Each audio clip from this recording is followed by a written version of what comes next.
Assalamualaikum warahmatullahi wabarakatuh. Salam sejahtera untuk kita semua. Terima kasih tak terhingga saya ucapkan kepada para peserta yang sudah mau menghadiri webinar kali ini. Izinkan saya menyampaikan mengenai topik ancaman penyakit AHPND pada udang faname dan pencegahannya. Sebagaimana kita ketahui, tantangan terbesar budidaya udang saat ini tentu saja adalah keberadaan penyakit. Nah, keberadaan penyakit ini tidak terlepas dari 3 faktor, yaitu lingkungan yang jelek, kemudian keberadaan udang sendiri yang daya tahan tubuhnya rendah, dan keberadaan dari agen penyakit yaitu Vibrio, maksud saya dalam hal ini virus, bakteri, dan protozoa. Ketiga faktor ini jika hadir dalam waktu yang bersamaan akan mendatangkan penyakit pada udang itu sendiri. Kita ketahui bahwa bisnis aquaculture ini berbasis kepada alam, jadi faktor lingkungan merupakan faktor yang sangat penting sekali untuk keberhasilan siklus budidaya. Nah, kita kenal AHPND saat ini dan sebenarnya sudah 1 dekade ya, dan baru masuk ke Indonesia pada awal tahun 2020, ini adalah penyakit yang mengacu kepada kerusakan jaringan hepatopankreas udang yang bersifat akut atau cepat. Jadi penyakit nekrosis hepatopankreatik ini merupakan penyakit yang penting dan sangat mematikan. Pertama kali ditemukan di Cina bagian selatan, tahun 2009, waktu itu diberi nama dengan covert mortality syndrome. Setelah itu penyakit outbreak ke negara Asia Tenggara, Amerika Latin, sampai ke Jepang juga. Pada awal ditemukan penyakit AHPND ini, belum diketahui agen penyebab penyakit ini. Pada tahun 2013, Dr. Lokrat dan tim menemukan bahwa AHPND ini disebabkan oleh agen bakteri yang tersebar di dalam air budidaya yang ditransmisikan secara oral. Ya, baik, saya lanjutkan. Masuk berbarengan mungkin dengan COVID ya ke Indonesia tahun 2020, walaupun pemerintah kita sudah melakukan beberapa peraturan untuk menghadang si AHPND ini, akhirnya masuk juga dan ditemukan kasusnya di Indonesia itu pertama kali itu di Banyuwangi, Situbondo, dan Probolinggo. Dan saat ini AHPND sudah outbreak hampir merata di berbagai daerah di Indonesia.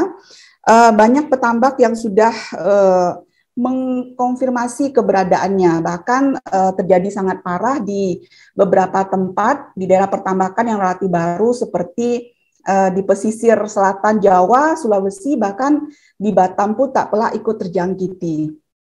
Nah, siapa sih sebenarnya yang menyebabkan ini? Agen yang telah ditemukan oleh Dr. Lokran, ternyata AHPND ini disebabkan oleh Vibrio. Vibrio yang bagaimana? Yaitu Vibrio parahemolyticus diantaranya ya, strain PV AHPND. Kemudian ada juga Vibrio lainnya, yaitu seperti Vibrio harveyi, campbelli, owensi, dan funensis. Dan apa sih yang faktor penting yang menyebabkan Vibrio ini bisa sangat mematikan? Karena mempunyai plasmid, ya, plasmid yang mengkode toksin yang mematikan, yaitu PIR-A dan PIR-B. Nah, Vibrio ini merupakan bakteri oportunis yang memiliki sistem komunikasi dengan mengeluarkan signal yang dapat melakukan infeksi.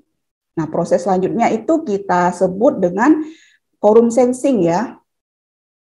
Apa sih keunikan Vibrio ahpen ini atau AHPND, penyebab AHPND ini? Karena waktu generasi yang demikian cepat. Generation time-nya itu 8-9 menit menduplikasi, sehingga dimanapun Vibrio ini berada, dia akan bisa mendominasi.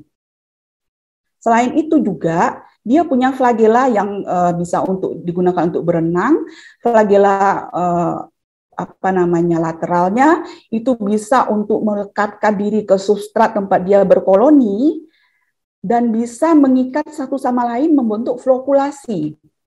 Nah, flokulasi inilah nanti yang akan menjadi transmisi udang memakan si Vibrio ini. Kemudian dia mempunyai kecepatan juga membentuk biofilm lendir yang bisa merekatkan satu sama lain. Dan di situ keunikan dari bakteri penyebab AHPN ini kenapa begitu sangat berbahaya. Nah, ciri-cirinya seperti apa? Menurut OIE, Badan Kesehatan Udang Dunia, ditemukan hepatopankreas udangnya itu mengkecil atau mengkerut. Untuk udang yang sehat bisa dibandingkan warna pucat. Kemudian terjadinya soft cell dan hepato ini terasa kenyal. Usus dan lambungnya itu putus-putus dan juga bisa jadi juga kosong. Seperti itu ciri-cirinya.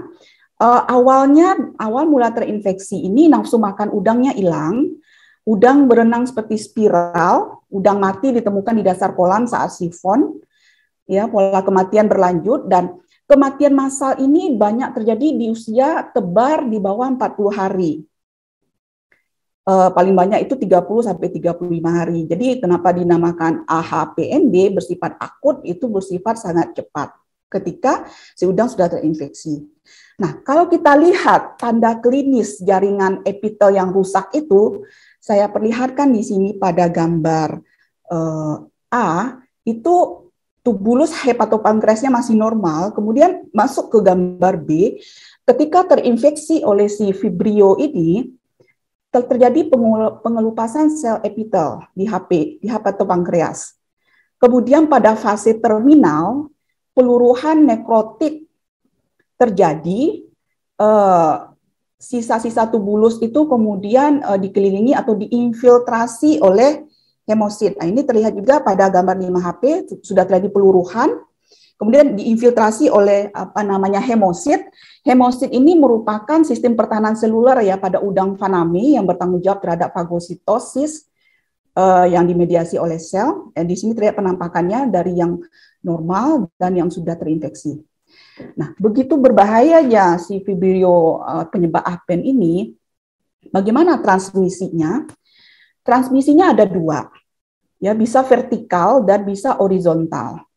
Kalau vertikal itu dimungkinkan dari induk yang sudah terinfeksi, mungkin berasal dari pakan alaminya seperti Polychaeta, Artemia, Rotifera, kemudian turun ke benur. Nah, benur itu adalah udang yang dibesarkan. Jadi sudah dibawa di hepatopankreasnya itu si Vibrio itu di dalam udang itu transmisi atau penularan secara vertikal. Nah, bagaimana penularan secara horizontal? Penularan secara horizontal itu bisa dari lingkungan. Nah, kita ketahui bahwa udang ini bersifat grazing, jadi dia merumput di dasar kolam. Nah, substrat-substrat yang terkandung Vibrio di sana, substrat itu bisa jadi dari sisa pakan, dari lumpur bahan organik, yaitu makanan empuk dari Vibrio. Kemudian Vibrio itu membentuk flokulasi. Flokulasi itu kemudian dimakan oleh udang dan kemudian Vibrio berada di saluran pencernaan udang. Nah, PIR A, PIR B itu bagaimana? Apakah langsung keluar atau langsung dikeluarkan oleh Vibrio ketika berada di saluran pencernaan udang? Ya, ternyata PIR A, PIR B racun itu tertrigger muncul karena udang mengalami stres. Nah, stres itu tentu saja dipengaruhi oleh media hidupnya. Nah, disitulah akan terjadi kerusakan jaringan udang setelah racun diproduksi oleh si Vibrio. Kemudian kanibalisme itu secara horizontal juga pada udang sakit atau udang mati, udang yang sudah terjajah oleh Vibrio parahemolyticus, kemudian dimakan oleh udang hidup, kemudian akan terinfeksi.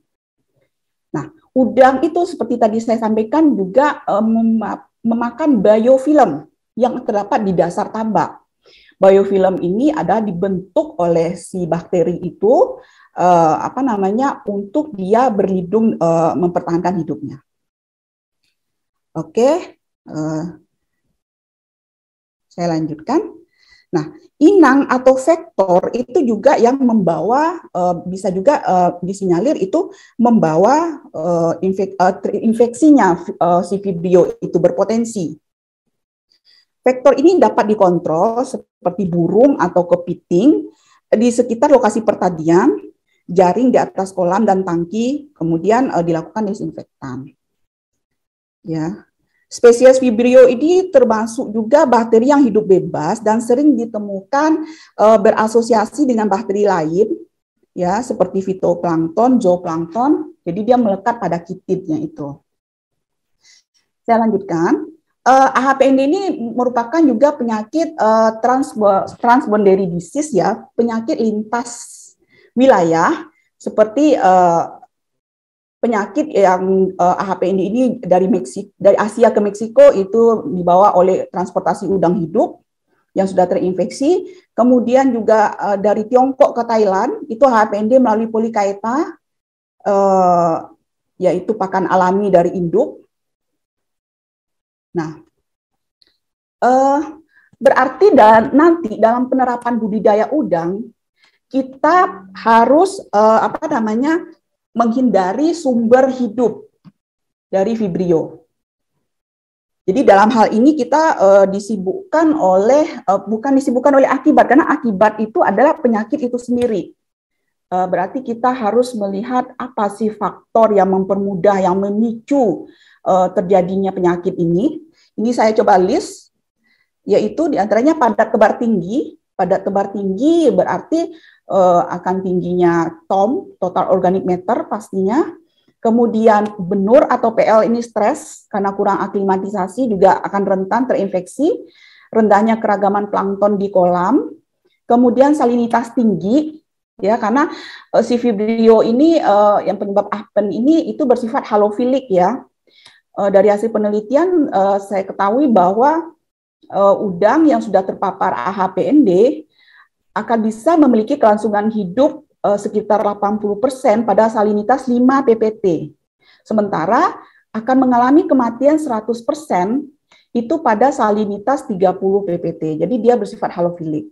Kemudian dominasi blue gland alga itu yang bisa menghasilkan gas toksik, yang bisa menginfiltrasi hepato udang juga, ketidakseimbangan mineral, DO yang rendah, kemudian tidak adanya tandon atau water treatment air, dan suhu rendah selama 48 jam saja itu sudah dapat memicu terjadinya infeksi. Ya, saya lanjutkan. Nah, pencegahannya bagaimana sih yang kita harus terapkan? Pencegahan di hatchery udang. Hatchery ini kita sebenarnya pembenihan ini adalah suatu sumber utama dari AHPND, penyebaran AHPND. Jadi kalau misalnya benur itu sudah terinfeksi, kemudian ditumbuhkan atau dibesarkan, itu akan menyebabkan wabah paling cepat 14 hari setelah tebar. Jadi sumber penularan tertinggi. Berarti benur harus clean seed. Clean seed itu yaitu benur yang harus bebas AHPND. Kemudian bagaimana untuk mendapatkannya? Tentu harus menerapkan teknologi cara pembenihan ikan yang benar. Dan benur yang kita dapatkan juga harus kredibel, harus dilakukan tes PCR juga untuk memastikan bebas AHPND-nya ini. Dan tiga hal yang harus diperhatikan yang menjadi masuknya AHPND di benur itu dari mana? Itu dari clean water, dari air. Jadi harus clean water. Ya, clean water itu perlu proses, berarti untuk mencapainya itu perlu proses sterilisasi, filtrasi dan pengendapan, kemudian pemberian bahan kimia misalnya kaporit, ozon atau UV. Kemudian induk harus free AHPND. Dan pakan alaminya pun itu harus free AHPND. Jadi ada 3 jalur, ya, untuk masuknya AHPND di hatchery. Lanjut, pencegahan di tambak. Ya, diawali dari benur yang sudah bebas AHPND dan sertifikat free patogen, kemudian pertama menerapkan CBIB dan biosecurity. Jadi untuk melawan bakteri Vibrio ini kita harus kenali dulu siklus hidup Vibrio ini. Berarti yang harus kita lakukan, yang upayakan adalah biosecurity dan sanitari. Biosecurity ini merupakan konsep atau metode dan peralatan, ya, untuk mencegah infeksi patogen dan menyebarnya patogen ke dalam suatu sistem. Jadi 2 pendekatan dominan dalam praktik biosecurity ini dan tindakan pencegahan menghilangkan patogen, itu semua fasilitas harus didisinfeksi sebelum ditebar menggunakan beberapa agen disinfektan tentunya, kemudian membantu menghilangkan semua vektor patogen, Kemudian kolam pembesaran juga harus dilapisi HDPE agar mudah dibersihkan dan dikontrol. Perlunya tandon dan water treatment. Ya, perlunya tandon dan water treatment selama masa budidaya dan sampai panen. Pastikan kolam benar-benar kering sebelum proses penebaran dimulai dan air juga dikondisikan selama 10-15 hari sebelum tebar. Nah, pencegahan selain biosecurity dan sanitari, semua peralatan dan semua itu, semua farming clean farming, clean equipment dan sebagainya. Kemudian kita harus menjaga plankton tidak crash atau blooming. Tentu saja plankton crash akan menyebabkan stres pada udang, ya, karena terjadi penurunan oksigen, terjadi penurunan pH. Kemudian mengontrol vibrio di hepatopankreas itu dengan aplikasi probiotik. Selama AHPND, komunitas bakteri di perut udang atau di hepatopankreas udang itu menjadi disbiotik, tidak seimbang.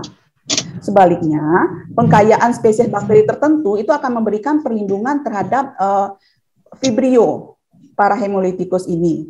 Nah, bakteri yang menguntungkan itu bisa diisolasi dari udang sehat. Bisa diisolasi dari udang sehat. Sebagai contoh, Vibrio pseudoaltemonas misalnya itu diisolasi dari usus belakang udang sehat, terbukti secara signifikan itu bisa bertahan udangnya terhadap paparan atau challenge dari Vibrio ini. Ya, kemudian Lactobacillus juga bisa menekan Vibrio dalam pencernaan. Jadi aplikasinya nanti dicampur di dalam pakan.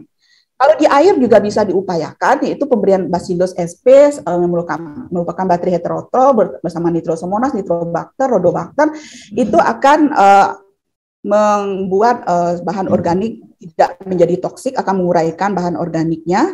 Kemudian ditambah juga dengan imunostimulan untuk meningkatkan daya tahan tubuh udang, bisa vitamin C, mineral, beta glukan dan esensial. Jadi stres ini memiliki efek imunosupresif pada pakan dan meningkatkan kerentanan terhadap infeksi. Oleh karena itu perlu diberikan imunostimulan.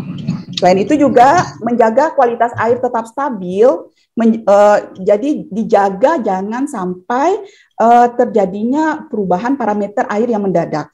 Tentu saja harus menyediakan mini lab di tambak, pH, alkalinitas, salinitas, oksigen telarut itu diukur.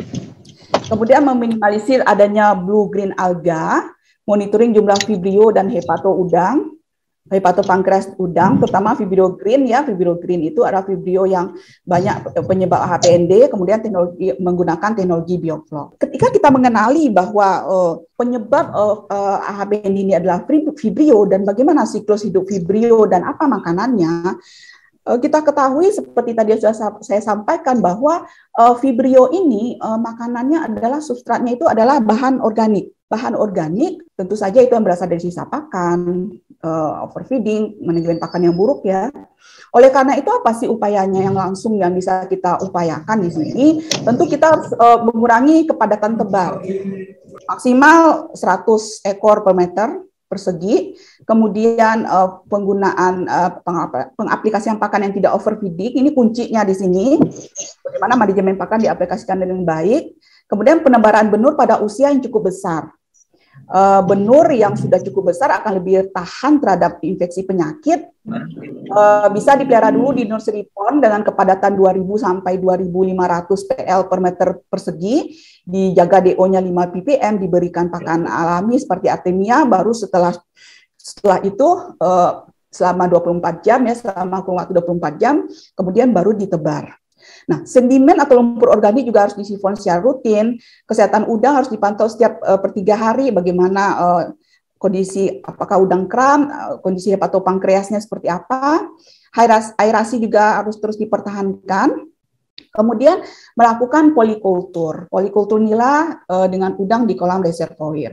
Ini salah satu solusi cerdas untuk mencegah terjadinya serangan penyakit AHPND adalah salah satunya itu budidaya udang dengan cara polikultur tilapia atau nila. Metode budidaya ini akan dapat menekan perkembangan vibrio. Ya. Pasalnya jenis ikan nila atau tilapia ini sudah diketahui sebagai ikan bioturbasi. Ya, dia bisa menumbuhkan koloni green alga bersifat antimikrobial, menstabilkan kualitas air tambak untuk mencegah HPND. Jadi tambak sebaiknya menggunakan air yang berasal dari kolam ikan nila ini, sehingga perlu dilakukan polikultur dengan mengatur aliran air dari kolam ikan nila ke tambak. Ya. Nah, kemudian perlu juga menggunakan instalasi pengolahan air buangan tambak. Kolam IPAL ini inlet dan outletnya harus terpisah. Nah, itu pencegahan. Sudah sebenarnya pencegahan ini intinya bagaimana kita meminimalisir bahan organik di dasar tambak sebagai makanan empuk si Vibrio ini. Nah, bagaimana pengobatan yang segera terinfeksi HPND ini? Saya ingin menekankan karena ini suatu hal yang sifatnya sangat alami ya. Jadi kita bisa menambahkan pakan functional feed. Di situ adalah pakan yang disuplementasi dalam diet udang ini ekstrak tumbuhan yang bersifat antibakteri. Sebagai contoh, diberikan pakan yang dilengkapi oleh blended essential oil, minyak atsiri. Nah, ini sudah menunjukkan gejala klinis HPND yang terpapar 10 hari setelah infeksi parahemolyticus, itu menunjukkan penurunan setelah diberikan pakan yang dilengkapi dengan minyak atsiri ini. Kemudian mikroalga juga bisa digunakan sebagai imunostimulan. Udang yang diberikan makan misalnya dengan Dunaliella sp, misalnya mikroalga yang kaya karoten, itu berarti kaya untuk antioksidannya, itu setelah ditantang dengan Vibrio parahemolyticus itu menunjukkan tingkat kelangsungan hidup yang meningkat. Jadi masih bisa bertahan ya. Kemudian keragaman mikrobiota usus dalam udang. Seperti tadi yang sudah saya sampaikan, intens kita memberikan probiotik. Jadi probiotik yang bagaimana? Tentu kita harus memilih juga probiotiknya. Untuk pengobatan ya dalam hal ini, keragaman mikrobiota usus udang dalam kolam budidaya telah memungkinkan identifikasi bakteri menguntungkan yang dapat digunakan. Jadi itu diambil dari mikroflora yang ada di udang sehat sebagai probiotik atau imunostimulan. Nah, Pino Argote pada tahun 2018 telah mengisolasi kultur murni yang dari udang sehat itu, yaitu Lactobacillus casei, Lactobacillus plantarum, kemudian Rhodosodomonas palustris, dan Saccharomyces cerevisiae. Dari mikrobiota usus udang ini, kemudian digunakan kultur ini sebagai nanti probiotik.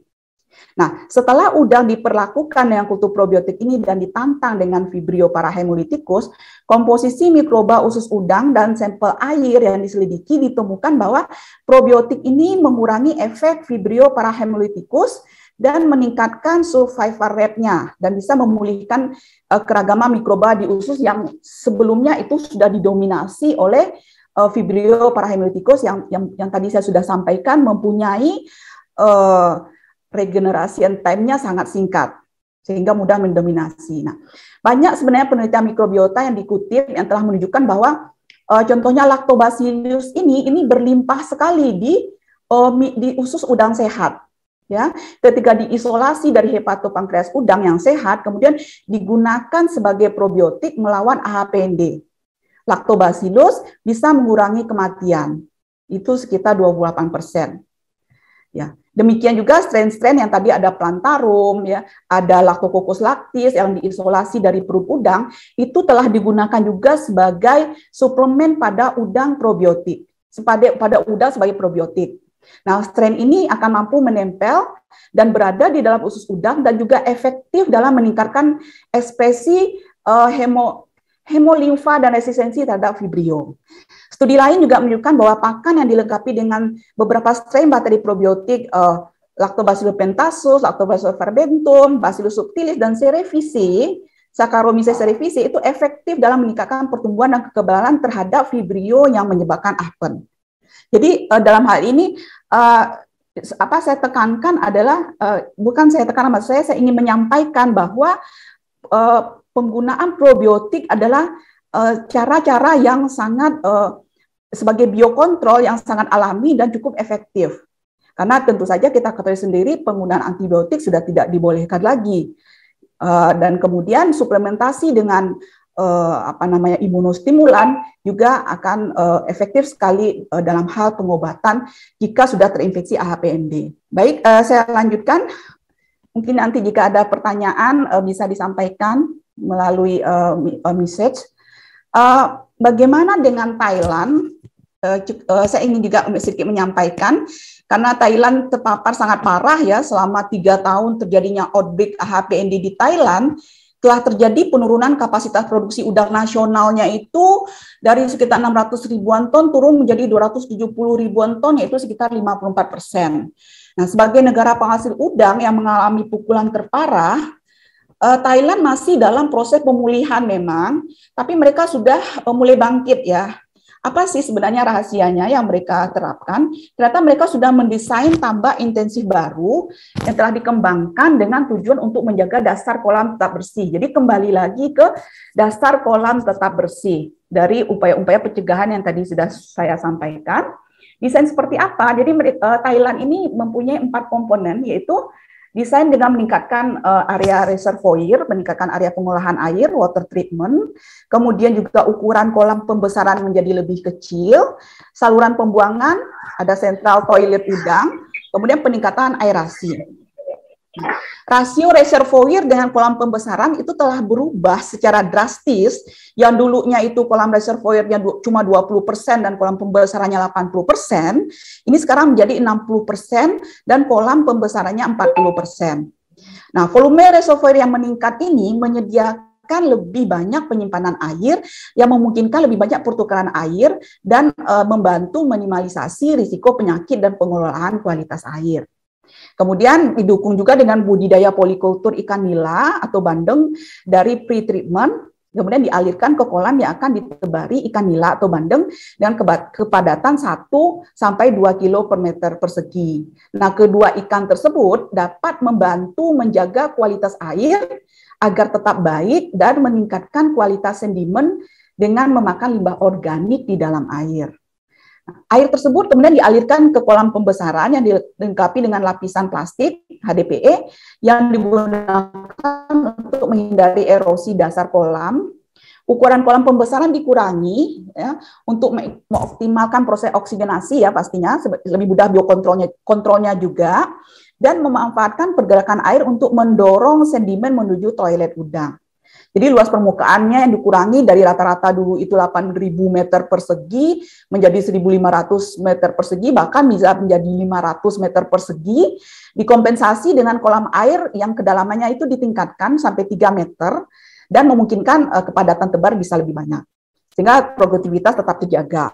Kemudian keberadaan toilet udang dimanfaatkan untuk menampung sedimen di satu tempat sehingga mudah dibersihkan. Luas permukaan yang direkomendasikan untuk toilet udang ini adalah 5-7% dari total keseluruhan luas tambak, dan dasar tambak harus memiliki kemiringan 25-30 derajat dan dilapisi dengan plastik agar sedimen lebih mudah jatuh ke dalam.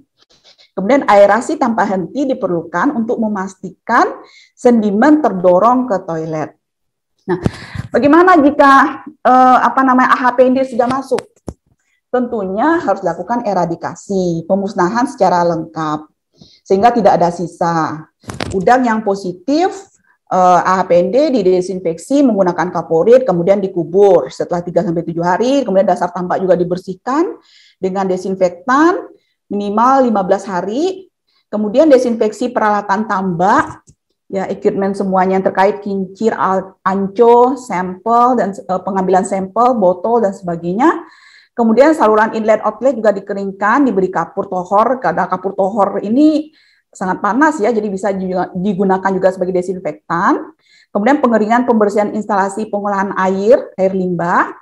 Nah, sebelum memulai siklus dikonfirmasi lagi dengan tes PCR dari sumber air, dari bibit yang digunakan, baru kemudian bisa dilanjutkan siklus berikutnya.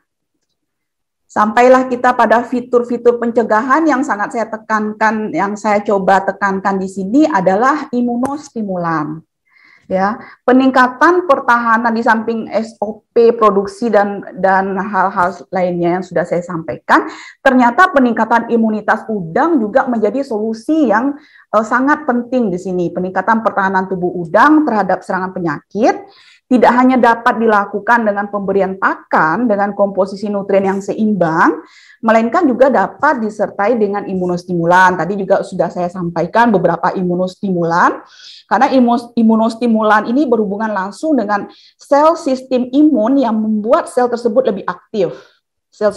Terutama pada udang ya, dia akan mengaktifkan sistem kekebalan hewan akuatik ini sehingga tidak rentan terhadap infeksi.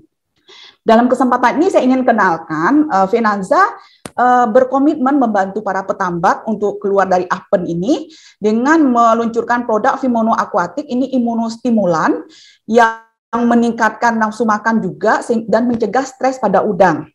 Dan ini juga saya kira efektif untuk menstimulir imunostimulan.